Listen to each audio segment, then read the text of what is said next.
Welcome to the WalterFootball.com podcast. This is episode 363. We're going to talk about where we think some of the prominent quarterbacks are going to be headed this offseason during the 2022 NFL offseason.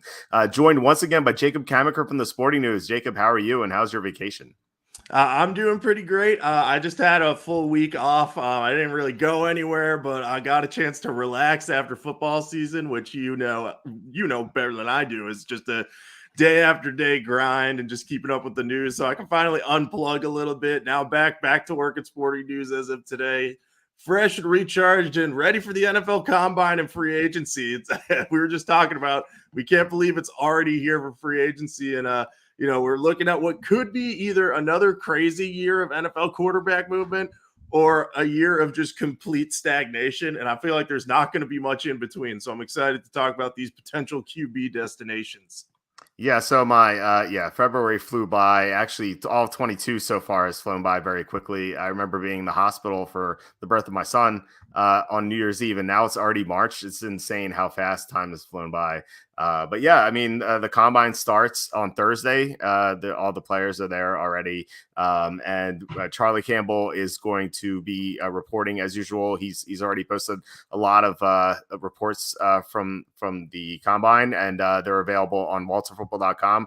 And some of that's going to be intertwined with some of the stuff we're going to talk about today. So we're going to break down. I have a list of 13 quarterbacks that may be headed somewhere else this offseason. So we're going to get into that.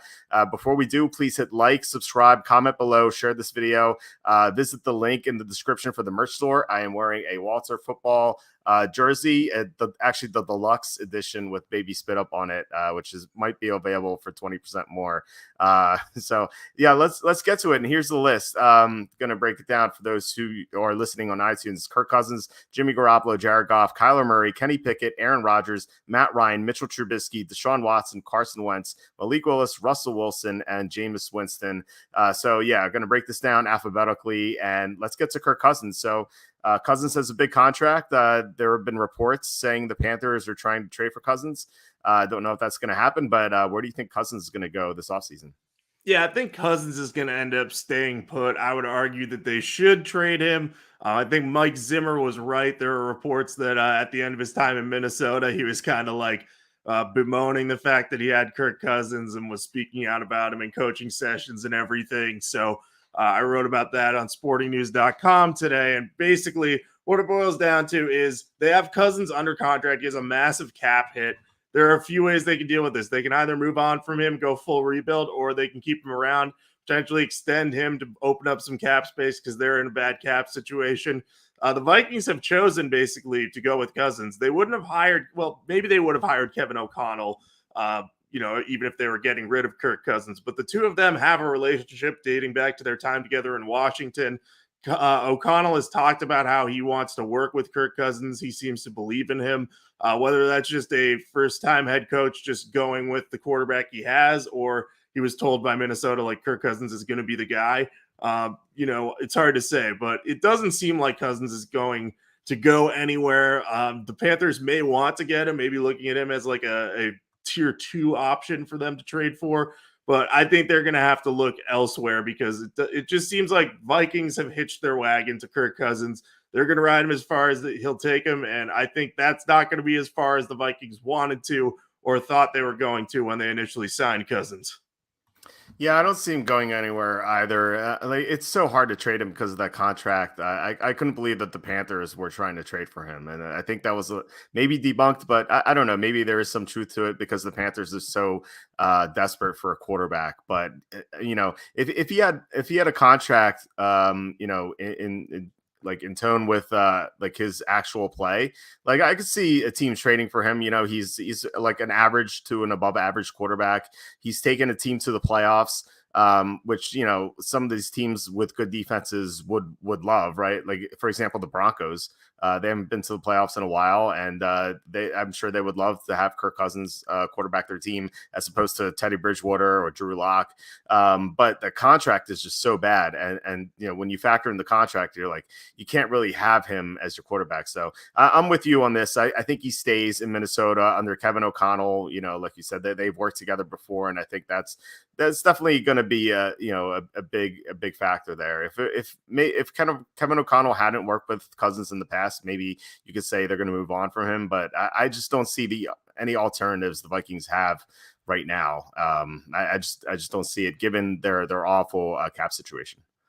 Yeah, I mean, if it'd be one thing if they had Kellen Mond and he had looked good at any point last year, but they didn't even start him when Cousins had to miss a game. They put in Sean Mannion, and Mannion was okay. He looked like a fine backup signal caller, but the fact that Kellen Mond couldn't beat him out is like, he's not probably nowhere close to being ready to start if you ever will be.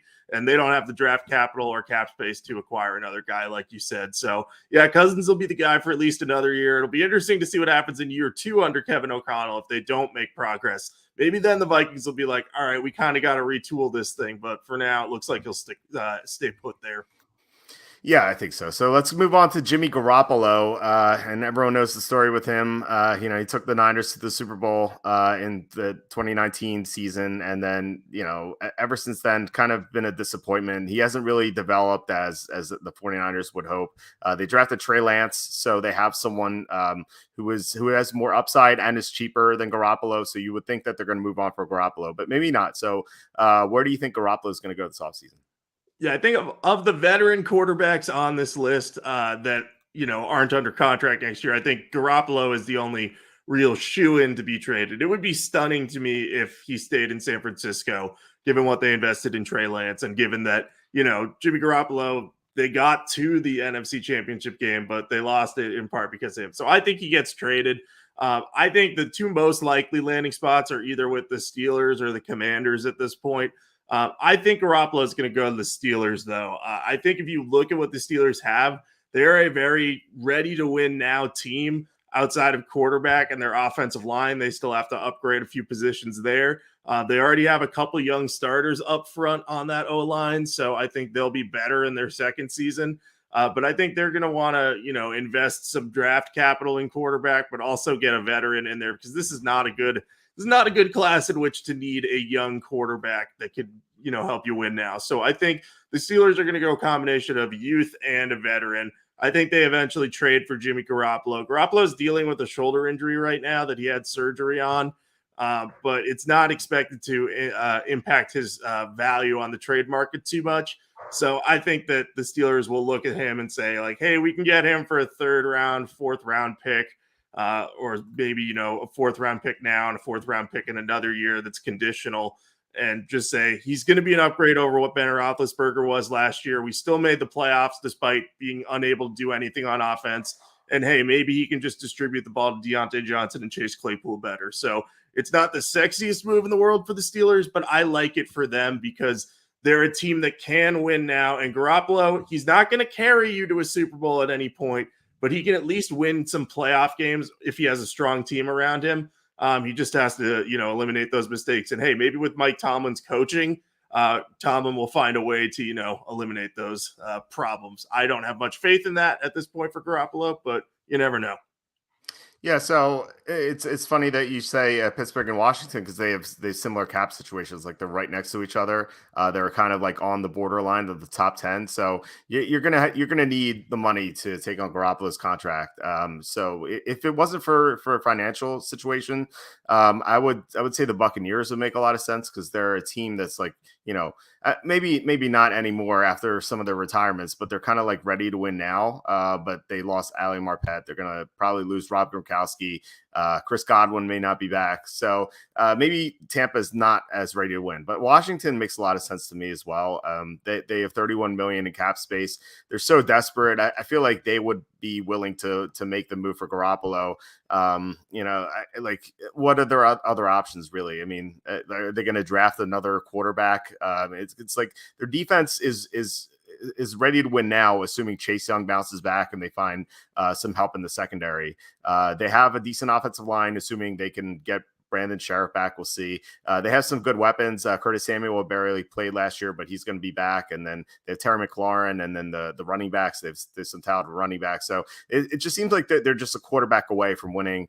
And Garoppolo has the experience. He's taken a team with a good defense deep into the playoffs on multiple occasions, and I think that might make sense for Washington. I think it'll be a big mistake. Personally, I feel like Garoppolo is overrated, and Kyle Shanahan has gotten the most out of him. So I think it'll be a big mistake, but I think Washington will pull the trigger on Garoppolo. Yeah, I can definitely see that. They've done something similar where they traded for Alex Smith. They got him from the Chiefs for a third-round pick and Kendall Fuller, and then they extended Smith. And Smith and Garoppolo are kind of similar. Smith was in the later stages of his career. Garoppolo probably was never at as big of a peak as Smith, and but he's younger at this point. If Smith didn't get hurt, Washington probably would have been a playoff team at least at some point with him at the helm. But that unfortunate injury was just a big problem. So yeah, I think the Commanders are a big time landing spot for Garoppolo. I think it comes down to those two teams because, like you said, they both can afford him, and both of those teams could make the playoffs with him at quarterback. I don't think that it would be great for either of their ceilings, but pair them with a young quarterback in this year's draft or next year's, and I think that could pan out. It's all about having a plan. If you trade for just Garoppolo and have no potential successor, that's a problem. But if you get both, then either of those teams be in good shape long term. Yeah, it feels like a 1 or 2 year rental. I think you're right. Like a team that trades for Garoppolo is going to have to take a quarterback in the first or second round. I definitely think it's a good point. All right, Jared Goff, who wasn't really on the list heading into today. We talked about this list yesterday, but Charlie Campbell just broke a report from the combine saying that the Lions are looking for more than a second round pick for Jared Goff. I wasn't even aware that like the Lions would be willing to really trade Jared Goff. Obviously they would if they got the right package, but it doesn't seem like a team would be willing to give up more than a second round pick for Jared Goff. Like I'd be shocked if that were to happen. So with that in mind, I expect Goff to stay in Detroit. I really don't see a team giving up a first rounder for him. Even 2 second rounders seems like a bit too much for Goff, who is just, like he took the Rams, quote unquote, took the Rams to the Super Bowl. But really it was the defense and the running game and everything else. It wasn't really Jared Goff. Like they won in spite of Jared Goff, it felt like most times. Unless the team is extremely desperate, I just don't see it happening. Do you? No, I don't. And Jared Goff's team, when they got to the Super Bowl, scored a whopping 3 points in the most boring Super Bowl I've ever seen. And that was when my team, the Patriots, won. So it's bad if I'm saying it's boring because I had a vested interest in the game. But yeah, no, Jared Goff's not really going to go anywhere. The only way that he would be traded, if that's the asking price they're looking for, is if the Lions are looking to drive up the price in the event that all the elite quarterbacks like Aaron Rodgers, Russell Wilson, Deshaun Watson, say they all don't go anywhere. Say Matt Ryan stays put, and you're talking like the markets, Jimmy Garoppolo, Carson Wentz, Kirk Cousins doesn't go anywhere. And those are the guys you're talking about. Then some team that's really desperate a quarterback might be like, hey, maybe we can get Jared Goff. Maybe he recaptures magic. But yeah, it would take a lot of extenuating circumstances for Goff to be traded for that kind of package. We talked about it at the Sporting News NFL meeting today, though. My fantasy counterpart, who is a Lions fan, was saying, like, what happens if someone would offer them a second round pick? But it doesn't sound like the Lions are willing to make that move. Makes sense because they don't have any real alternatives. As lukewarm as I am on Jared Goff, he's still better than tossing Matt Corral out there as a rookie without a strong supporting cast. So yeah, I think Goff probably stays put in Detroit. Yeah, or is it though? I mean, wouldn't you rather just go 0-17 and get the first pick and get either CJ Stroud or Bryce Young? Like, I feel like that's the best strategy because like Jared Goff isn't like he's not terrible. Like he's below average, and the Lions are competitive with Dan Campbell. They won some games last year. They were pretty close in some other games. Like they almost beat the Rams. Remember they were up like 10-0 against the Rams. So if they win enough games to not get one of those two quarterbacks, I think that's a disaster long term because then they really don't have a long term solution. So I feel like I don't know. I would trade Jared Goff for a second round pick. I don't even know if a team would offer a second round pick, honestly, for Goff. But like hypothetically, if a team did, I would trade Goff for a second round pick, and then I would sign one of Mitch Trubisky, Sam Darnold, one of these young guys who has upside. And I would expect them to do poorly. But if they actually do well, then you're actually set up pretty well. But if they do poorly, then you just take one of the quarterbacks in 2023. That's what I would do. I like that strategy. My whole thing would be about if you trade Jared Goff, don't draft a quarterback this class. Because, Right. like you said, you're kind of, I don't want to call it tanking because Dan Campbell's teams would actually try. This isn't the Dolphins under Stephen Ross trying to tank or anything like that. But, if you do that and strategically sign, maybe Jameis Winston was with the Saints when Campbell was there. So maybe you say, hey, you're coming off an ACL tear. Maybe you regain your value there. Maybe you do well. I would like that plan for the Lions. I'll be interested to keep an eye on Goff. I doubt he goes anywhere, but hey, maybe if these elite guys don't move, the Lions could be swayed to move him with an eye on Stroud and Bryce Young. Okay, moving on. We have Kyler Murray, and there's been some reports about him coming out this offseason. Trouble in the locker room. He wants a big contract. Just a lot of things. And personally, I don't know. Like maybe Arizona's fed up. So do you think they move on from Murray? I don't think they will yet, but this is going to come to a head over the course of the offseason, I think, because Murray wants an extension now. He thinks he's played well enough to earn one. And, maybe he has, but he hasn't won any playoff games yet. And they really have come up short late in the year every single time with him at the helm. Part of that is Cliff Kingsbury. It's insane if you look at his coaching resume. His teams, college and pro, always play poorly at the end of the year. It is really bizarre. Like they started the year 8-0 this year, and they ended by getting the 5th seed in the NFC playoffs and losing to the Rams badly in the wild card round because they just couldn't play at the end of the year. It was like that at Texas Tech. It was like that for the Cardinals. So it's bizarre that Kingsbury keeps getting chances to, ruin a team late in the season. But, Murray has some problems of his own. He hasn't been able to stay healthy, which is a problem considering his size. Like he's just a smaller quarterback and he's a dynamic playmaker, but he gets balls batted down at the line. And if he's not mobile, that becomes an even bigger problem. So the Cardinals probably want to make sure that he can stay healthy before they commit to him long-term. They want to make sure they can win with him before they commit to him long-term. So I think that's what it boils down to from team standpoint. And from Kyler Murray's standpoint, he's probably just wants to get paid because he has won games. And, he hasn't had the strongest supporting casts always. Last year, DeAndre Hopkins got hurt late in the year. And his offensive line has always been a problem. It was a little better last year, but still, they're still missing pieces up front. So I can understand why both sides have some frustrations, but it's not going to be enough that Murray's going to demand a trade yet. He still has a 5th-year option on his rookie contract. That will be exercised. So they have the next 2 years to kind of figure out like, hey, are we going to extend you or are we going to have a trade scenario come up? But I don't think that will happen until after this season. Yeah, I don't think so either. Although, like, part of me wonders if they really should trade Kyler Murray. Like, if they can get like 3 first-round picks for him and something else, like kind of like the asking price, the asking price that Seattle's trying to get for Russell Wilson, because he hasn't proven that he can stay healthy, and that's my big issue with him. Yeah, he does get a lot of passes bad at the line of scrimmage. There's the report about him in the locker room, but really my main concern with him is his durability, and he hasn't really proven that yet. And I just wonder if like 2 years go by and Murray is like, again, like in 2022 and 2023, he can't stay healthy. And then heading into the 2024 offseason, the Cardinals are in this like pickle where they're like, do we resign him long-term? Because like we can't rely on him, but he's so good when he's healthy. Or do we just let him go because he's going to be free agent, or do we franchise him, kind of like the Redskins used to do with Kirk Cousins? It's a tough spot for them. Like I would say right now, I'd probably keep him unless I got a monster deal, which I assume that some team would be willing to pony up a lot of picks for him. But there is that major issue for him. Like he's so small, he's so brittle. I don't know. I'd be worried about him staying healthy. So I would, if I'm Arizona, I think you have to at least entertain trade offers. I wouldn't trade him for like 2 first-round picks. I don't think that's enough.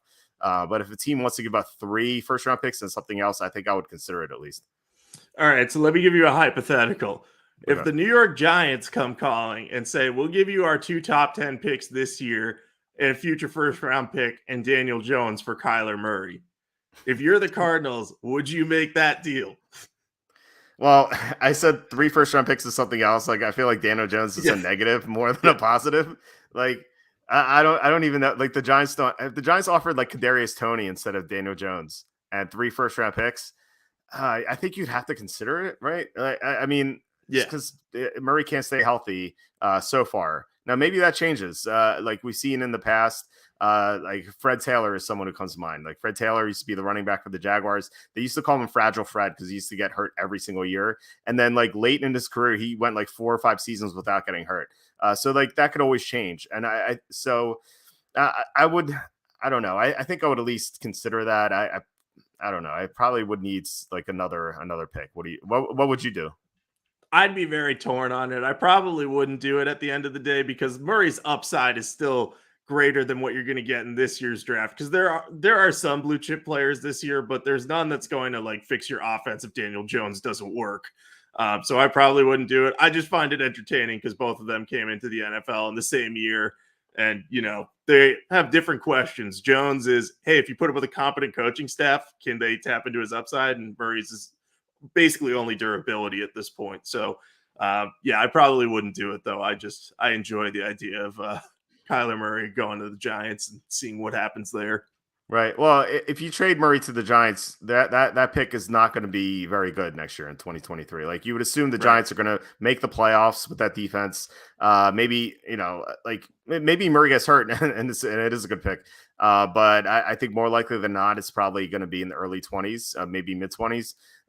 So you would need Arizona's pick to be bad or like good in 2023 to get one of those quarterbacks.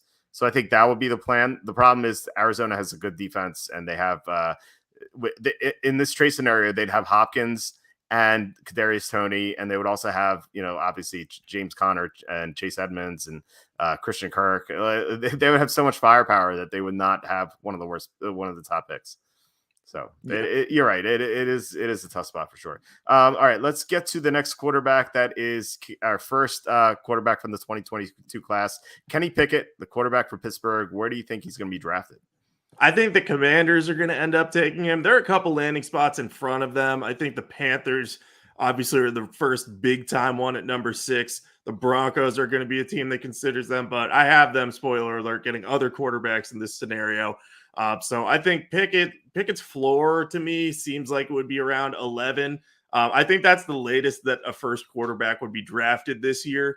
Be it Pickett or Willis that goes 11th. We don't know yet, but I think what happens in this case is Washington goes for the guy with the high floor instead of the high ceiling, which, high floor in a weak quarterback draft class probably doesn't sound too appealing to Washington fans.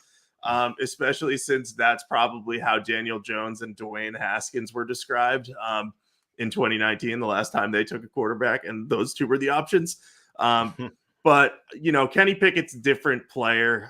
He really grew in his last couple of years in terms of his playing ability. He showed flashes in his penultimate year of a good skill set, and this last year, he was really good for Pittsburgh. He has good mobility, good accuracy. He's just a smart quarterback. So I think he can pan out as a starter. I think his ceiling is probably I mean this in all seriousness, probably a Carson Wentz type player. But when Carson Wentz was a good starting quarterback, not what we've seen him the last 2 years where he's been a shell of himself. So I think you're looking at Pickett from that standpoint. I think he's a pretty safe among the quarterbacks in this otherwise volatile group. I don't see any way Pickett's busting out of the league in 4 years. Maybe he doesn't become anything more than a below average starter, but Washington needs something at quarterback. And I think if they strike out or just end up with one of the lower end free agent options, I think Pickett's going to be one of their top options with that 11th overall pick.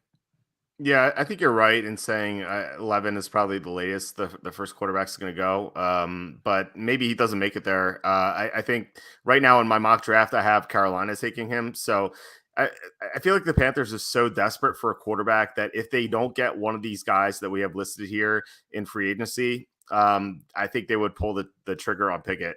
But what I think is going to happen, I feel like the Panthers are going to get one of these guys. So I'm gonna put Pickett to Atlanta.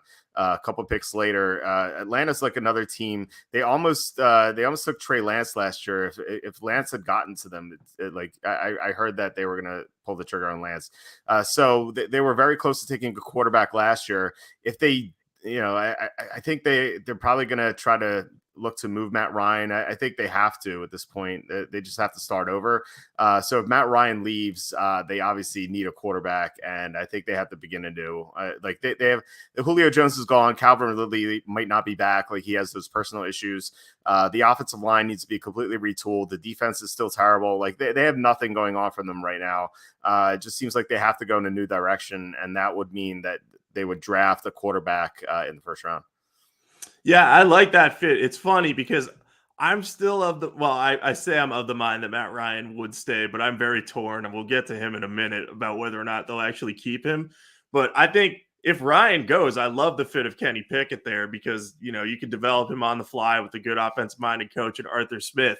If Ryan stays, I wouldn't rule out them taking a quarterback at 8. If they like Malik Willis enough, they can sit him a year behind Matt Ryan, give him the Trey Lance treatment, and then he'll be ready to start in 2023, and Matt Ryan can be traded at that point because Ryan's still playing solid. He's not the MVP caliber player he once was, but, in a good situation, he can play well. But I like the fit of Pickett there a lot. If they do move on for Matt Ryan, I could definitely see them taking a chance on him. Yeah, and you're right. If Willis makes a lot of sense for them too. If they wanted Trey Lance last year, then Willis, he's a similar type player where he is right now, but he has high upside and mobility, obviously. So you said Matt Ryan and 2. Let's the guy before that, Aaron Rodgers, the crown jewel of this quarterback class. So we thought that Rodgers was going to go to Denver last offseason. We both bet on the Broncos to win the Super Bowl. Unfortunately, that did not happen. So is Rodgers going to the Broncos this offseason, or is he staying in Green Bay or going somewhere else? If you asked me last week, I would have said Aaron Rodgers is going to go to the Broncos. But all the buzz right now seems to be about him going back to Green Bay again, which seems weird because we just had the Last Dance type season. I mean, he was being dead brutal, mostly brutally honest, just not hiding anything about his feelings about the team or anything. So yeah, it was a weird season last year. I assumed he was going to move on, but all indications right now are that he and the Packers are making progress. Maybe that's from the Packers side of things, and they're trying to say like, hey, look, we're moving things in the right direction with Rodgers to, not lose their fan base if they end up losing Rodgers. But, based on what I've seen and heard out of Aaron Rodgers' mouth, it sounds like he's still trying to make his decision, but I kind of feel like he's leaning towards going back to Green Bay for another year. And if they can keep Devontae Adams, I think that would make him very happy. I think the Packers should move on from Rodgers because they have to see what they have in Jordan Love. Otherwise, that's going to be a complete sunk cost. And I get it. If you have a sunk cost, you should just let it sink. Because if you don't, then you end up in a scenario where, if the Jets had kept Sam Darnold this past year, they would be a full year behind in their rebuild if they didn't take Zach Wilson. So anyway, long story short, I think Rodgers is going to stay with the Packers right now. That's what I have projected. If he doesn't stay with the Packers, the Broncos are easily the top landing spot. But I'm tentatively going to say he's staying with the Packers. But this dude's so unpredictable. I have no idea what's going to happen with him. It's truly throwing darts right now. It's true. When I started penciling in these destinations a few days ago, I had Rodgers going to Denver, and then the news is kind of like slowly trickling out that Rodgers is going to go back. Like, they're offering him a contract, so it sounds like he's going to go back to Green Bay. But you're right. I mean, we have no idea what's going to happen with Rodgers because he's so finicky. He can always change his mind. I saw I forget who tweeted this, but someone's like, if you don't remember what the Brett Favre nonsense was all about, this is what it felt like. It really does. It's like Brett Favre 2.0 with Rodgers. We have no idea what he's going to do, if he's going to go to another team, if he's going to stay in Green Bay, if he's going to retire and become Jeopardy host.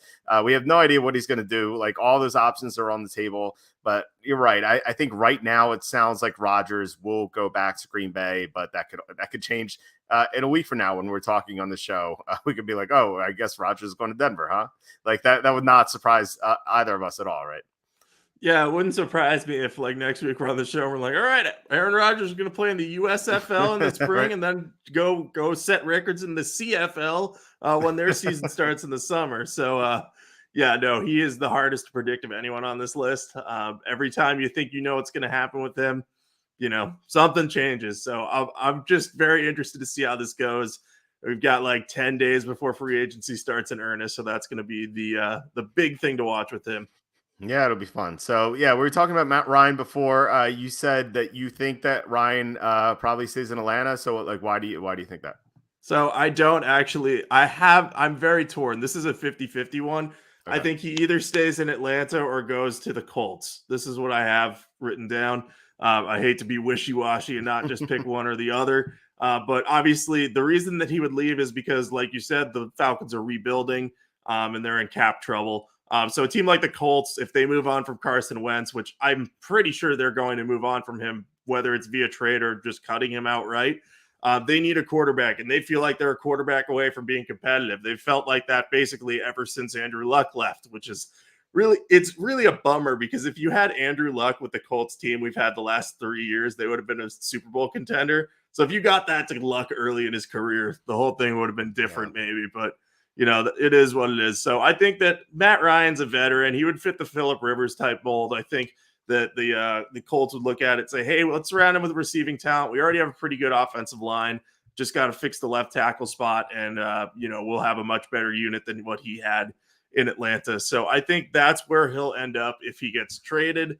But I could very easily see him staying in Atlanta, because the Falcons have been pretty adamant that they don't really want to get rid of him. But I think, if the right deal came along and they're like, we just got to go full rebuild, we're not going to get rid of Terry Fontenot and Arthur Smith anyway, even if the next 3 years aren't great or anything. So I've got Ryan penciled in for the Colts if he's on the move, but 50-50 on this one. Yeah, I'm kind of 50-50 on it too. Maybe 60-40 in favor of Ryan leaving. Like I think that the report that they were going to draft the quarterback last offseason, if they got the right one, that kind of like sways me into thinking he's going to leave. But I could see him staying too if they don't like any of these options. Like if they don't like Kenny Pickett or Malik Willis, like why would they move on from Matt Ryan if they could just do that next offseason, right? So I think it really depends on what Atlanta thinks about some of these other quarterbacks in the 2022 NFL draft class.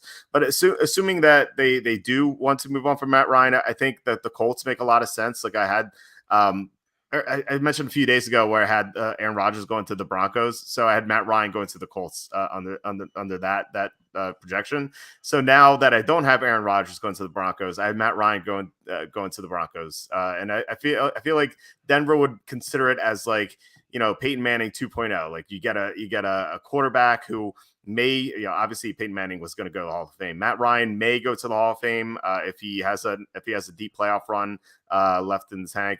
And they're going to get a veteran quarterback with tons of experience. He appeared in the Super Bowl. He went to another NFC championship. I think they're going to look at that and be like, hey, this might obviously not as good as Peyton Manning, but kind of like the same veteran type leadership. And Peyton Manning obviously was not a good quarterback in 2015 when they won the Super Bowl. Like he really struggled throughout the year. Matt Ryan in 2022 is probably going to be better than Peyton Manning was in 2015. So I think that Denver may look at that and consider him as an option to lead their great defense. I think that was the other landing spot I had in mind for Ryan. I went with the Colts just because I wanted to get a little crazier, which you'll see later with the Broncos. One other thing to keep in mind about that, Nathaniel Hackett, I'm pretty sure interviewed for the Atlanta head coaching job, because I'm pretty sure Rodgers called up Atlanta to recommend him. So that he wouldn't interview for that job if he was like, yeah, Matt Ryan is trash, we need to get rid of him. Right. Or, maybe he would, and he would have said, hey, we got the fourth pick, we got to take a quarterback. Maybe that's why he didn't get the job. But, generally speaking, I think that there's at least a little tiny connection there, even if it's a small one. Yeah, good point. All right, Mr. Trubisky. We know his story that he was chosen over Patrick Mahomes and Deshaun Watson in the 2017 NFL Draft. He struggled with Chicago, but you could blame that on Matt Nagy, who was not as good of a coach as the Bears thought he would be when they hired him.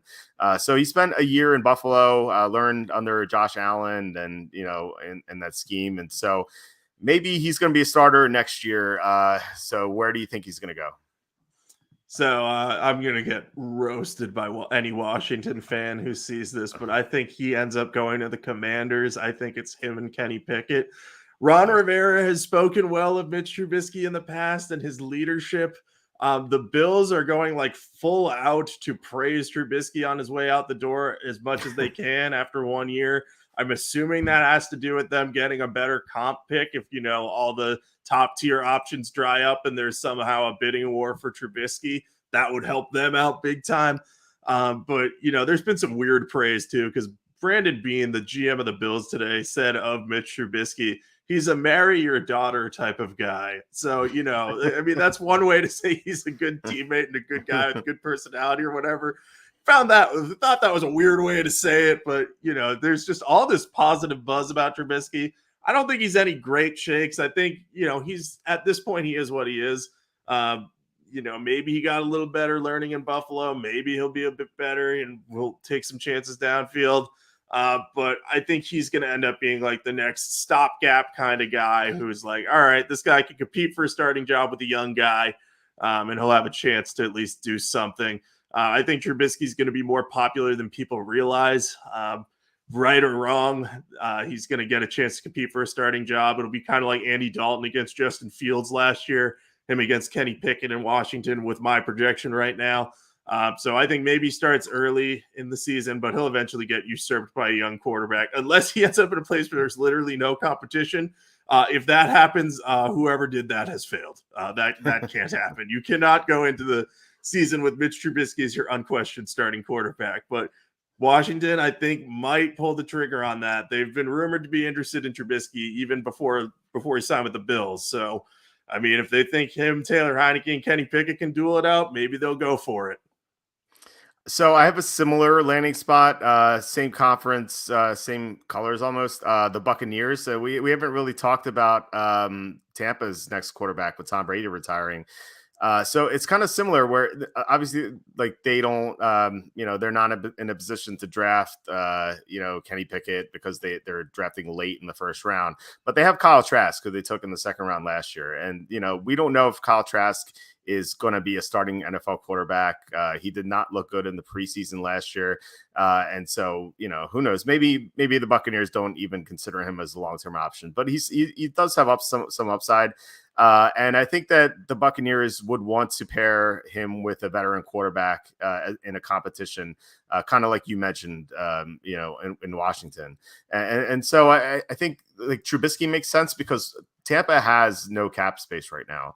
If they had a lot of cap space, I could say, okay, they're going to make a run for, if not Aaron Rodgers, maybe Matt Ryan or Russell Wilson. It's just like they don't really have the cap space to do that. Now they can cut a bunch of guys, but then they're not going to be in a position to win the Super Bowl because they're going to have a depleted roster. They're already missing some players, like I mentioned before. Ali Marpet retired, so I think that the Buccaneers are kind of stuck here, and they need to go with one of the cheaper options. Trubisky, we don't have him on this list, but maybe Sam Darnold, like some guy who's still young and has some upside, but can offer some competition at the very worst for Kyle Trask. So I think Trubisky makes sense for the Buccaneers.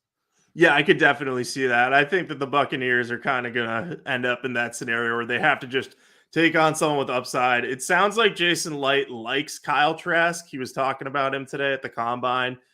He was saying he would leave the light on for Brady, but they really like Kyle Trask. They might even bring back Blaine Gabbert and, have him, Trubisky, or another Trubisky type and Trask fight for the starting job, which is that ideal? No, but, maybe one of them emerges from there and can lead them to a playoff run. But yeah, I think Trubisky is definitely a guy that's going to be on the Bucs radar. Yeah, for sure. All right, one of the bigger names on this list, Deshaun Watson. Lots of controversy with him, as you would expect. He didn't play at all last year, so I think that was kind of his suspension, even though he wasn't technically suspended. So I think that there's a good chance he'll play in 2022. So if that's the case, where will that be? Yeah, I think he's the most likely of like the elite quarterbacks on this list to be traded. I think that the Panthers are going to be the team that gets desperate enough to just swing big, swing for the fences and go for it, because David Tepper seems like a guy that wants to win as an owner, and Matt Rule, his job is hanging in the balance. So if they don't fix the quarterback position this offseason, he will likely be gone. And, even if they get a quarterback and things don't go well, he might be gone. But I have a feeling that the current staff there in Carolina is going to say, hey, we just need to fix quarterback this season. If we do that and nothing else, we should be in better shape. I think they're in position to, if they're asking about Kirk Cousins, they'll have an interest in Deshaun Watson.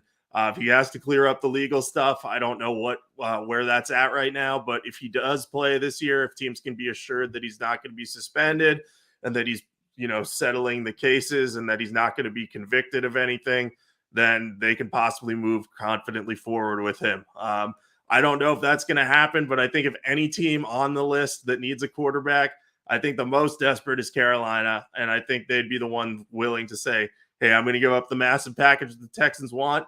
If it doesn't work, if it blows up in my face, we're going to be gone anyway, so it's not our problem to deal with. And Tepper wants to win bad enough that he might consider it. So I've got Watson to the Panthers right now. We'll see if that ends up happening, but I think they're the team that's desperate enough to go after him. Yeah, I have him going to Carolina as well. I think it makes so much sense. Tepper is, his history, like he's going to take the upside. I feel like, and Carolina is so desperate for a quarterback that they called Minnesota about Kirk Cousins. Now, like I know there was a report debunking that report, but I think there's some truth to it. Like maybe Minnesota or Carolina was like, hey, what will it take to get Cousins? Kind of like off the cuff, like they're like, maybe we can get a deal, like a really cheap trade deal for Cousins. I feel like there was some sort of discussion happening with that, and I think that kind of just shows you how much Carolina needs a quarterback. Jay-Z needs his Beyonce, kind of like Matt Rule needs his quarterback. They don't really have one right now. They can't rely on Sam Darnold again. Cam Newton was a disaster last year, even though he yelled "I'm back" a million times. It's like they need to do something. And Deshaun Watson is kind of like I know there's some scary stuff with him, but if like you said, like if all that stuff is resolved, then I think that they can do it. And Carolina has some cap space, not a ton, but they can cut some players and they can get more cap space. They had the most cap space in that division, at least. So I feel like they're in a pretty decent position to get Watson. Yeah, and the thing with them too is that NFC South is wide open because you don't have Brady on the Bucs anymore. You don't have Peyton with the Saints. And then you have the Falcons who are kind of in a little bit of a limbo. So if ever there was a time for Matt Rule to strike and say like, hey, I could win a division title and buy myself some time, this is the year because, maybe the Buccaneers can finagle a way to get a cheap, good quarterback on their roster, but I don't think that's going to happen. I think they're more likely to roll with Trask and a veteran. But yeah, I think it makes a lot of sense for Watson to go to Carolina. And they were interested in him before. There were rumors that they were considering him before the trade deadline. Scott Fitterer has not been afraid to make trades. I believe he's their GM. He traded for Stephon Gilmore, so I think that they'll pull the trigger on something. It's just a matter of what. Yeah, I think they're going to make a big splash, whether it's Watson or not. I think they're going to do it.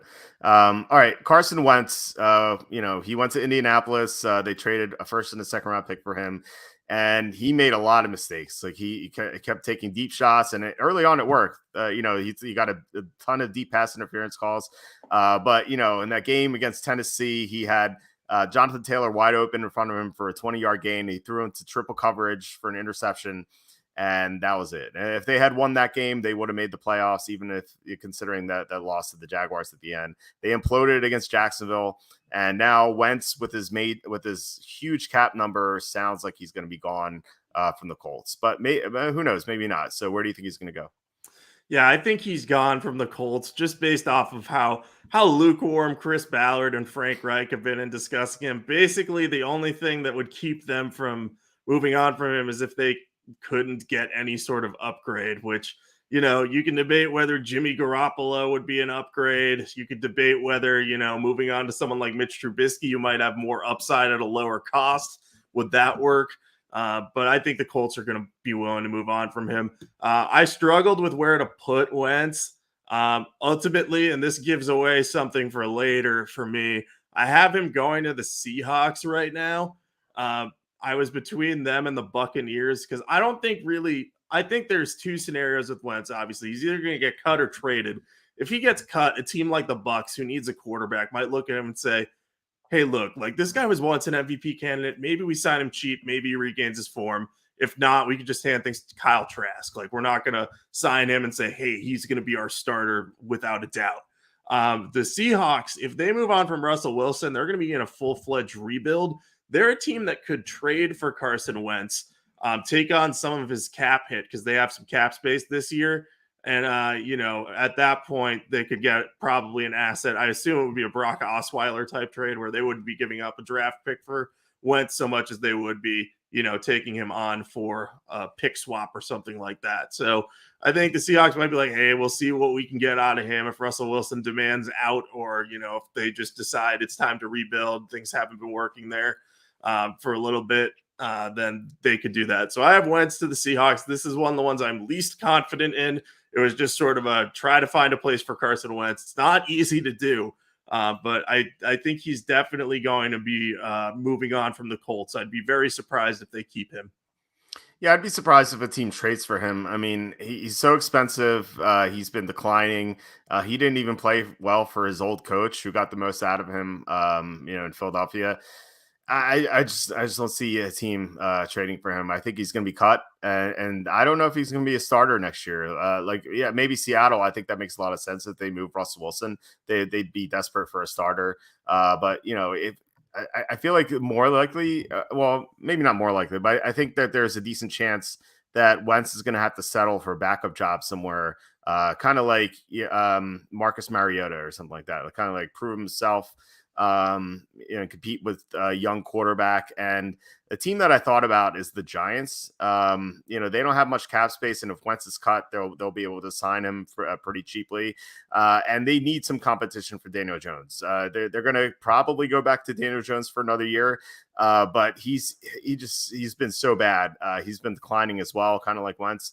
And the thing that connected Wentz to the Giants for me was that Mike Groh used to coach for the Eagles, used to be the offensive coordinator. And Mike Groh right now is coach for the Giants. So I think that might be something, under Groh, Wentz took the Eagles to the playoffs that one year in 2019 when they had nothing. Like Greg Ward was his number one receiver. And I know that Wentz struggled under Groh the following year, but, you could say that there were some off the field stuff that maybe that he dealt with. And I think that Mike Groh might push for Wentz going to the Giants if he's on the open market. He would be better than Daniel Jones. Like, as bad as Wentz was in Indianapolis, like Daniel Jones has been a disaster. So I think he would be a nice upgrade for the Giants.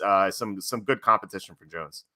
And the funny thing is about that is Jones and Wentz are like very similar players in terms of style and, build and how they throw and everything. So that actually makes sense. I like that idea. I think on this list, like Wentz, if he gets released, you're probably right. He's probably one of the most likely to be a backup given what we've seen the last 2 years, or he goes somewhere where there's a competition for the starting job. I don't think he's going to be the starter for a full year unless he ends up in a situation where he's like on a team that's kind of tanking or just getting set for a rebuild, like what Seattle would be if they move on from Russell Wilson. So, yeah, I think the only options for Wentz are an Osweiler type thing because he does have a contract out after this year where you can cut him and not have any dead cap. I think that would be the only reason a team might trade for him is an Osweiler situation. But, I think the cutting is more likely because you're going to be hard pressed to find a lot of teams that would just say, yeah, I'll take Carson Wentz in a draft pick because that would eat up most of their cap space. Yeah, and I think if it's an Osweiler type trade, I think Seattle makes a lot of sense, like you said. I think that's a really good fit if he's traded. All right, Malik Willis, the quarterback from Liberty, the other first round pick. Like maybe maybe Matt Corral sneaks into the first round, but I'm pretty confident in saying Willis and Pickett will be in the first round. So where do you think Willis will be drafted? Yeah, I think they're the only 2 first-round prospects in this draft. And I say that as someone who really liked Matt Corral coming into the year. I think he'll go on the second day. But anyway, Malik Willis, I think he's going to go to the Steelers. There's been a lot of buzz growing around the Steelers, maybe trading up for Malik Willis, or they really like him. Mike Tomlin talked about how he wants mobility in his next quarterback. That's a trait that he values. So I think Malik Willis fits that to a T. I've watched him play a lot. He reminds me a little bit of Jalen Hurts, but his running ability, I think, is even better than Hurts. He's a little bit more dynamic. Granted, he did that against a lower level of competition, but I think that dynamic running ability, the Steelers are going to look at that and say, hey, this guy could be our next franchise quarterback. And earlier I said I'd give them Jimmy Garoppolo. I think any team that ends up with a Garoppolo-Willis pairing is going to be in good shape because I think it's very similar to what the 49ers had last year. Trey Lance wasn't quite ready to start full-time. Second year, he'll be given a chance to do that. I think Garoppolo would be another 1 year stopgap, maybe a second year if you think Willis really needs extra time to improve because he's a bit raw. But I think Willis fits what the Steelers are looking for. He has mobility, he has arm talent. He just needs to develop. And Ben Roethlisberger, I think coming into the league was pretty raw, and they developed him well. So maybe they can do the same thing with Willis. Bare minimum, they have 3 great weapons under contract in Deontay Johnson, Chase Claypool, and Pat Freiermuth. And Juju Smith-Schuster might want to re-sign there too, coming off of an injury. We know he loves it in Pittsburgh. So I think if you're Malik Willis, you look at that situation, you'd be very encouraged. And I think the Steelers, if they're taking a calculated risk and knowing they need a quarterback, getting a veteran like Garoppolo and then pairing him with a young guy with upside like Willis would be a really, really good plan for the future. So I have Willis to the Steelers right now. Yeah, it would be a better plan than going with Mason Rudolph. I forget who tweeted it, but like someone's like, Mason Rudolph's 5-4-1 as a starter. I'm like, well, no, the defense was 5-4-1 as a starter, as Mason Rudolph being a starter. Mason Rudolph just happened to be the quarterback. And they were 0-4-1 when they couldn't carry him to victory. And that tie was against the Lions last year. So it's like, what are we talking about here with this record? I think that's a good plan for the Steelers, getting a veteran of some sort and then drafting Malik Willis. I have him going to the Steelers as well. Just such a great fit. You mentioned Tomlin wanting a quarterback with mobility, and they're going to have a new GM, and I'm sure they're going to hire this guy. Maybe quote unquote hire this guy before the draft, or at least like talk to him about what he wants.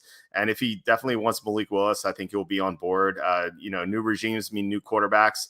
And I don't think that a new GM would want to go into his first season with Mason Rudolph as a quarterback, or just some washed up veteran, really. So I think that the Steelers are likely to trade for Willis or trade up for Willis. I don't think he's going to last to their pick. But we've seen the Steelers trade up for prospects they really want in the past, and I think they would be willing to do that with Willis.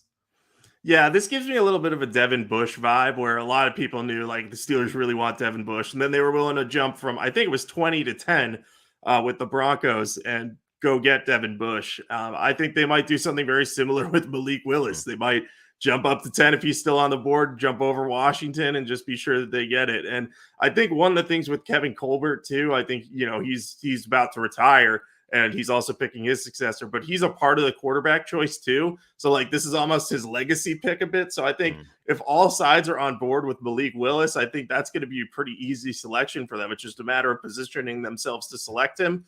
And I think they'll be able to do that. So I like Malik Willis's fit in Pittsburgh probably better than most prospects in this, in this weird quarterback draft. Like if you had to say, you can pick one spot where Malik Willis would go, Pittsburgh is a really, really good one. Probably my top one for him.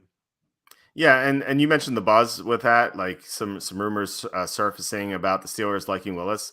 They're kind of transparent. We knew that they were going to draft Najee Harris last year. Like it seemed like everyone had Najee Harris to the Steelers in their mock draft.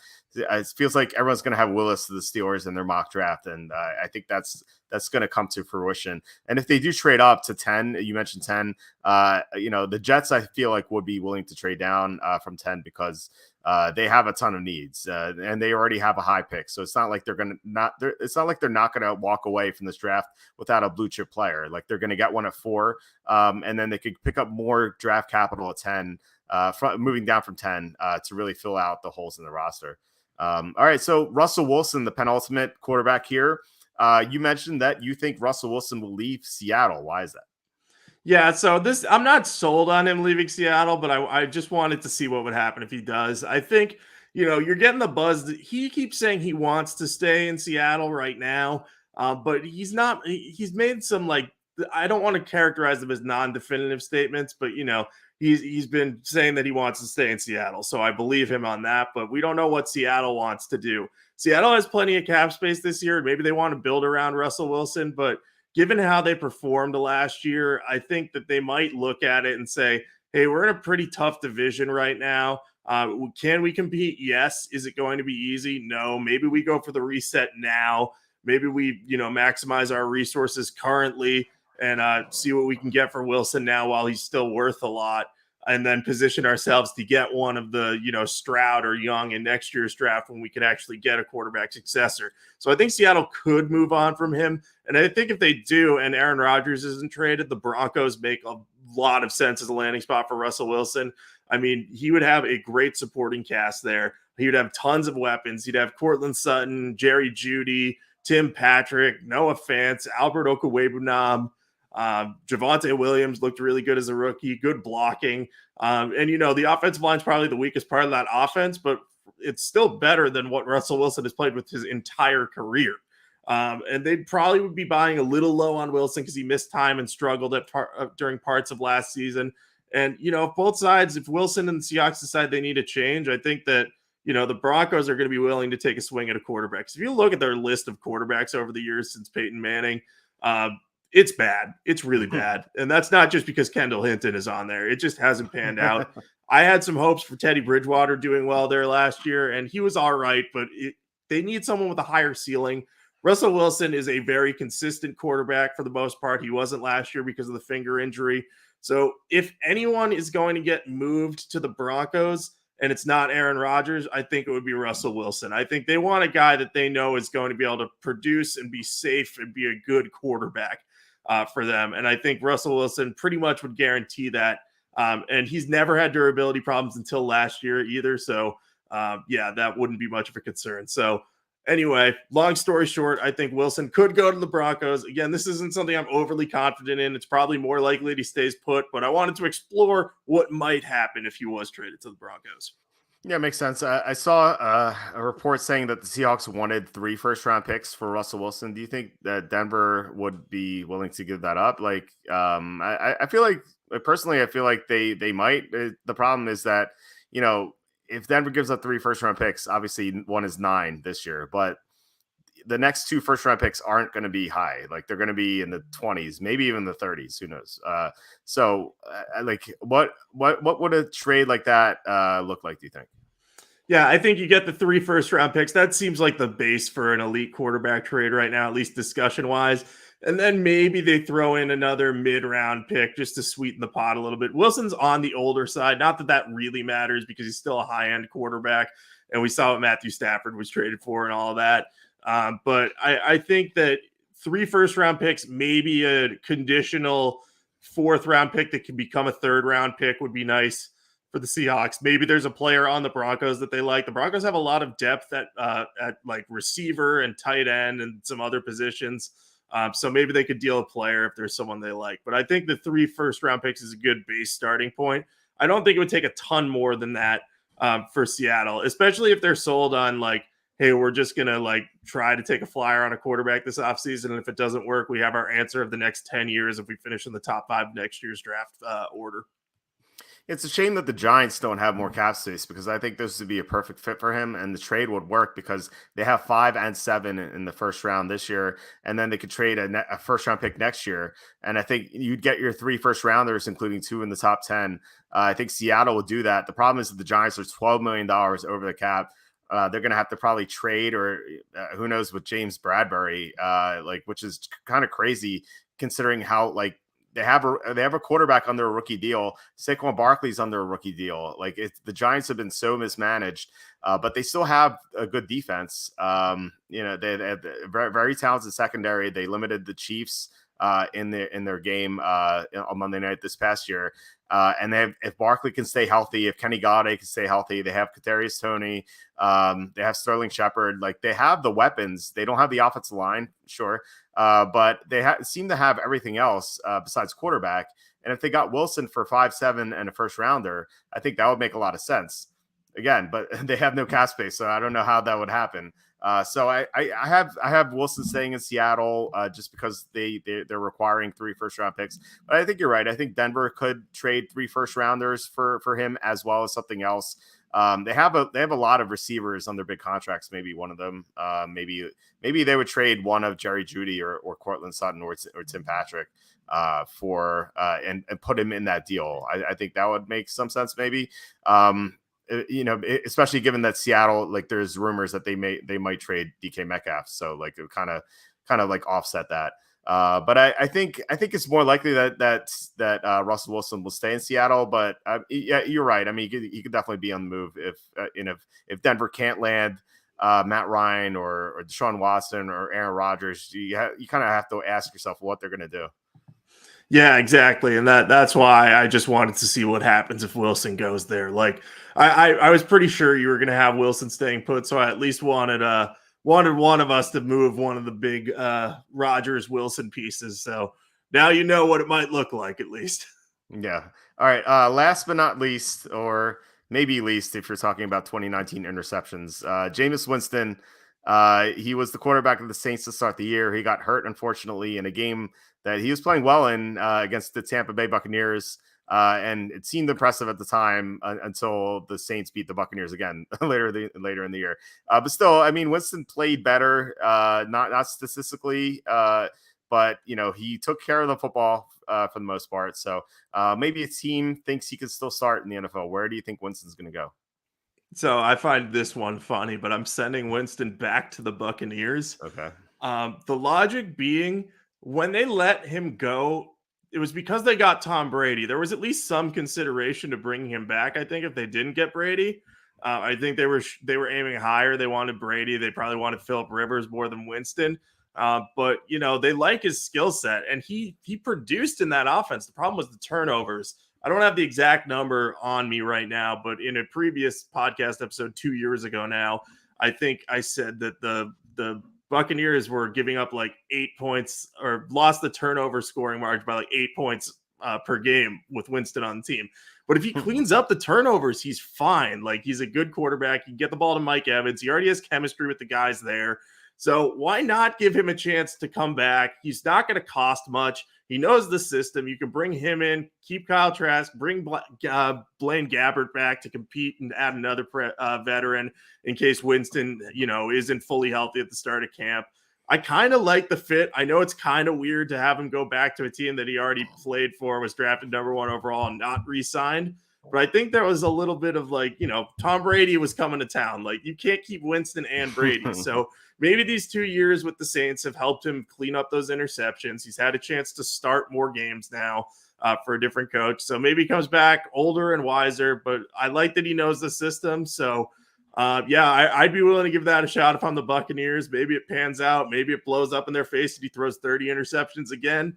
But they need to take a chance on someone with upside. I know you had Trubisky going there, but hey, maybe if they like Winston enough, they'll give him one more shot. Yeah, I think they'd do that. I feel like the only obstacle there would be Jameis Winston's pride. Like they kicked him out. Not technically kicked him out, but they like in all intents and purposes they kicked him out. They brought in another quarterback. They went to the Super Bowl and then they went deep into the playoffs the next year. And then they bring him back. It's kind of like would pride get into the way? But would probably get in the way. But if you're gonna move that aside for one player, it would be Tom Brady, who's the greatest of all time. And I think that maybe Winston would understand that. So I think that going back to Tampa would make a lot of sense for Winston. In my scenario where I have Trubisky going to Tampa, I have Winston going to Indianapolis.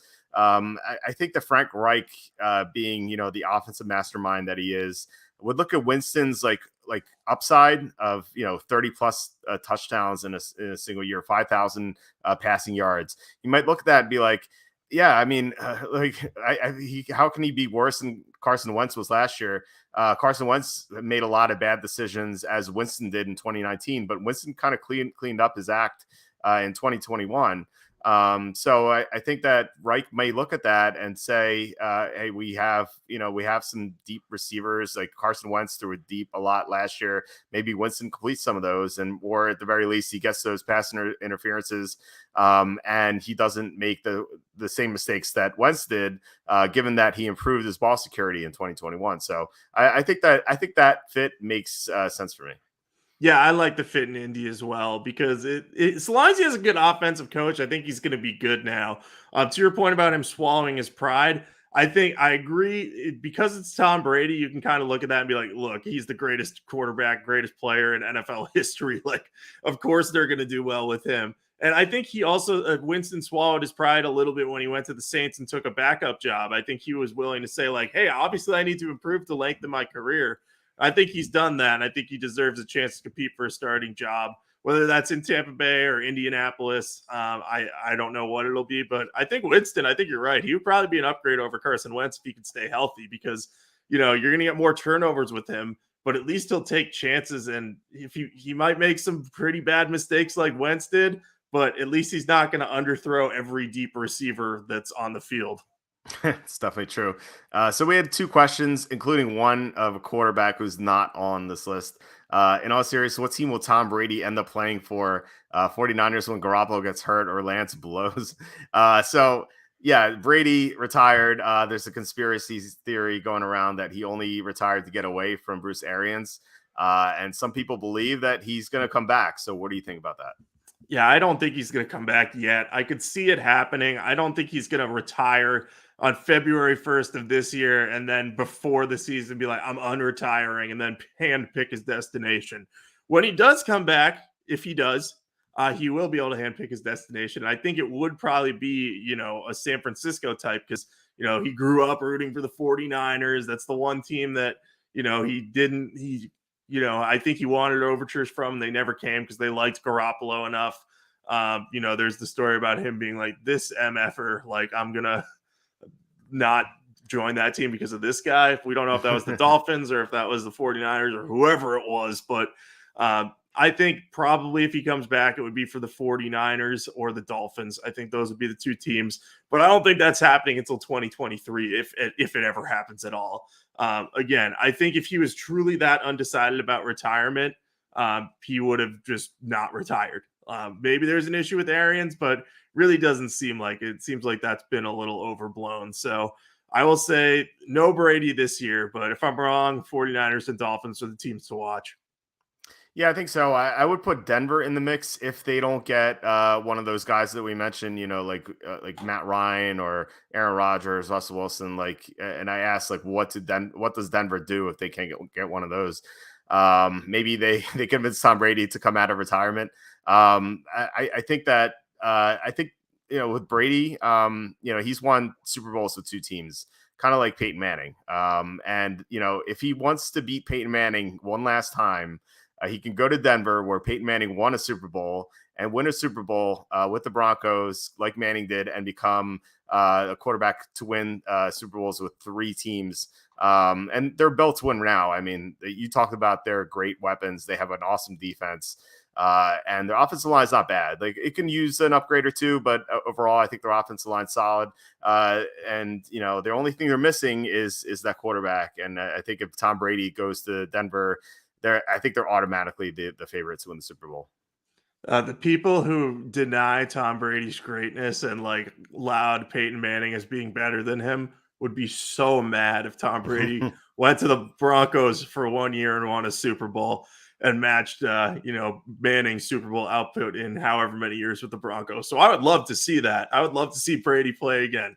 I'm just not sure it's going to happen, but I like the Broncos as a fit if it does. It's either them, the 49ers, or the Dolphins. And, of those three, the one that makes the least sense is probably the 49ers because they'd have to kind of give up on Trey Lance for at least a year. But if it's for Tom Brady, you're not going to turn that down because he can win you a Super Bowl in 1 year. We've seen him. Yeah, you're definitely right. I think they, if there's anyone they would eschew Trey Lance for, I think it would be Tom Brady for sure. But I'm in agreement with you saying that it's more likely in 2023 than this offseason. I think there's a decent chance he takes the year off, but nothing would surprise me. Kind of like Rodgers, nothing would surprise me either.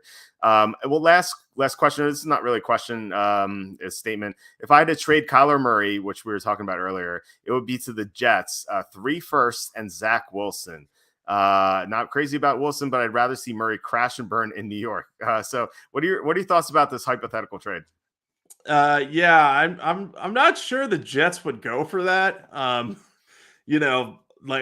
did not like Zach Wilson's rookie year at all, but he was always a project. Like, the thing with trading to the other New York team and giving up Daniel Jones, at least you've seen a few years of him. But Wilson, what if he makes the leap this next year? What if he's like Josh Allen? Like, by year 3, he's one of the best quarterbacks in the NFL. Like, I don't think the Jets would do that. I think the Cardinals might do that, but even still, they'd be taking on a risk. So I don't think that deal wouldn't work really for either side. I don't think. It's not a bad thought. I will say that. I'm not convinced that, the Jets would be willing to give up on Zach Wilson and that the Cardinals would be willing to say, hey, I'm going to take Zach Wilson and he's going to be my next franchise quarterback. Like, the Daniel Jones throw-in idea was just because you're getting 2 top 10 picks and then maybe you can milk something out of Jones. But yeah, I don't see that one coming to fruition. Yeah, and I mean, for Arizona, it depends on what you think about Wilson. Like, if they watched Wilson his rookie year and they don't think highly of him, then they wouldn't pull the trigger. But if they kind of see the upside with him, then I think they would definitely would, because you don't have to pay Wilson for a while, like whereas you have to pay Murray soon. So that's a plus. Plus, Wilson has a ton of upside for sure. And so I think that like I said, it really depends on what the Cardinals think of him. As far as the Jets are concerned, giving up a Wilson's like okay if you're getting Kyler Murray in return, but giving up 3 first-round picks for a quarterback who may not stay healthy, and you're gonna have to pay him like very soon. I think that's problematic. Like at first glance, like it's like, oh, the Jets could get Kyler Murray, that's great, but then like what roster do they have? They still have a horrible defense. They still need work on the offensive line. And they need a running back. So what do the Jets do like to win with Kyler Murray? Like they're basically putting him in a situation where he's just going to get killed and injured. So I don't think it's a good trade for the Jets. Yeah, I think the only teams that Kyler Murray could go to is if he was traded there, would they make the playoffs? If the answer to that is maybe or no, the team wouldn't probably pull the trigger on that, because then you got to pay him, like you said. So I think if the answer is yeah, probably, or at least like, hey, maybe seems like a good chance, then they would do it. And the Giants one was just a hypothetical I was throwing out there for fun. So I think teams like the Broncos, if Murray was available, they'd probably be all over that, because he would be at least a dynamic talent, even if he couldn't stay healthy full time. Yeah, and I mean the difference between the Giants and the Jets are the Giants have a much better defense, and they have the playmakers as well as the Jets do. If they stay healthy, like if Barkley and Galladay stay healthy, that's a great like arsenal for a quarterback. The Giants just don't have an offensive line. Jets have a better offensive line. But they have some holes in the interior that they need to fix. But yeah, that's yeah, I completely agree. So yeah, that's about it. Do you have anything else, or if not, do you have anything to plug? Yeah, I don't have anything else, so I'll get to my plugs. I am on Twitter at Jacob Kamenker. You can follow me there. I'll tweet my thoughts about the combine and free agency. I have largely been on a social media kind of break from just tweeting more than anything the last week, but I will promise I'll have more thoughts and more betting picks as they come in. March Madness is coming up. I'm sure I'll be picking games for that. Notoriously not great at brackets, but we'll see if I finally get lucky. Check out sportingnews.com and Sporting News on Twitter and Instagram and Facebook for all the latest sports news. And yeah, just follow me on Twitter. And if you have any sports questions, send them my way and I'll make sure to answer them if I see them. Sounds good. I'm at walterfootball.com. Tons of content from the combine. We're going to have all the measurements on the site as they happen. And Charlie is live at the combine, not inside the building because we're banned, but near the building at least. And he's provided some great reports already. He has a report on the site about what the Jaguars are going to do at number 1, what the Giants are considering at 5-7. And then also you can read about the Jared Goff trade prospects that I talked about earlier.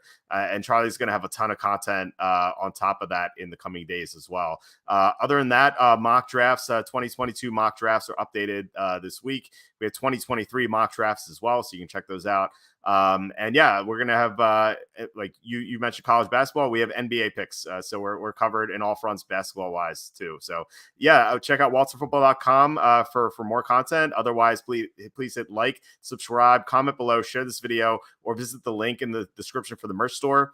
But yeah, otherwise I'll talk to you next week. All right. Sounds good. Talk to you then.